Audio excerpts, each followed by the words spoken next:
Saudara-saudara, dalam Roma 8 ayat 37, firman Tuhan mengatakan, "Tetapi dalam semuanya itu kita lebih daripada orang-orang yang menang, oleh Dia yang telah mengasihi kita."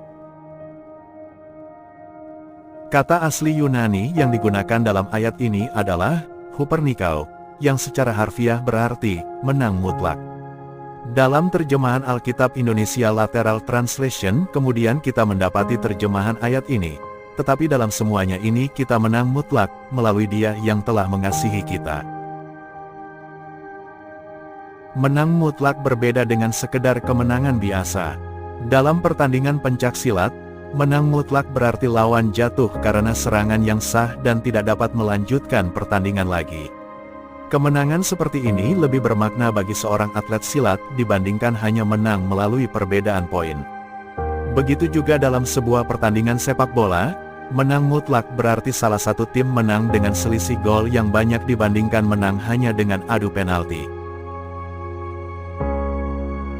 Ayat ini mengajarkan kepada kita bahwa tidak ada kekuatan di dunia ini yang dapat mengalahkan kita karena kekuatan Tuhan yang ada bersama kita.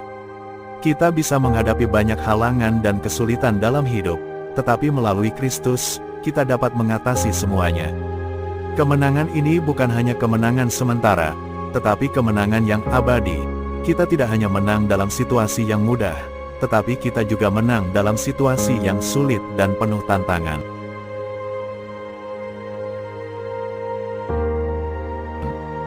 Namun, ayat ini seringkali disalahartikan oleh sebagian orang. Mereka mengira bahwa setelah menjadi orang percaya, kehidupan mereka akan selalu mengalami kemenangan demi kemenangan. Padahal, untuk mengalami kemenangan yang disampaikan oleh firman Tuhan, ada hal-hal yang perlu dilakukan. Lewat renungan saat ini kita akan belajar, apa yang harus kita lakukan agar menang mutlak dari setiap pergumulan dan persoalan hidup kita.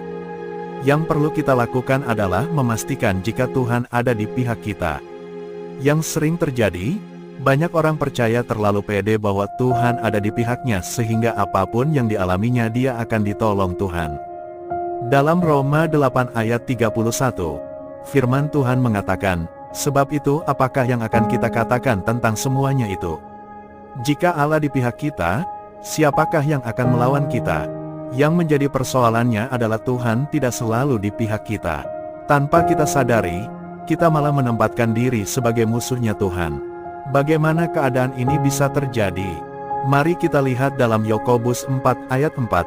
Firman Tuhan mengatakan, "Hai kamu, orang-orang yang tidak setia. Tidakkah kamu tahu, bahwa persahabatan dengan dunia adalah permusuhan dengan Allah? Jadi barang siapa hendak menjadi sahabat dunia ini, ia menjadikan dirinya musuh Allah." Persahabatan dengan dunia merujuk pada perilaku yang mencintai dunia dan segala yang ada di dalamnya dengan lebih daripada mencintai Tuhan dan menaati kehendak-Nya. Persahabatan dengan dunia bisa merujuk pada kecenderungan untuk mengejar kekayaan, kesenangan, dan kepuasan yang dapat ditemukan di dalam dunia, bahkan jika itu berarti mengabaikan kebenaran dan prinsip-prinsip Alkitab. Lewat ayat ini kita diingatkan lagi untuk menyadari apakah selama ini kita memposisikan diri kita sebagai musuhnya Tuhan. Jika kita masih bersahabat dengan dunia, melakukan perbuatan-perbuatan yang tidak berkenan kepada Tuhan, maka jangan berharap kemenangan mutlak itu dapat kita alami. Oleh karena itu biarlah kita dapat memperbaiki kehidupan kita, mencintai Tuhan lebih dari segalanya, sehingga kita tidak menjadi musuh Tuhan, melainkan boleh menjadi sahabatnya. Firman Tuhan dalam Yohanes 15 ayat 14. Tuhan Yesus sendiri mengatakan, "Kamu adalah sahabatku, jikalau kamu berbuat apa yang kuperintahkan kepadamu."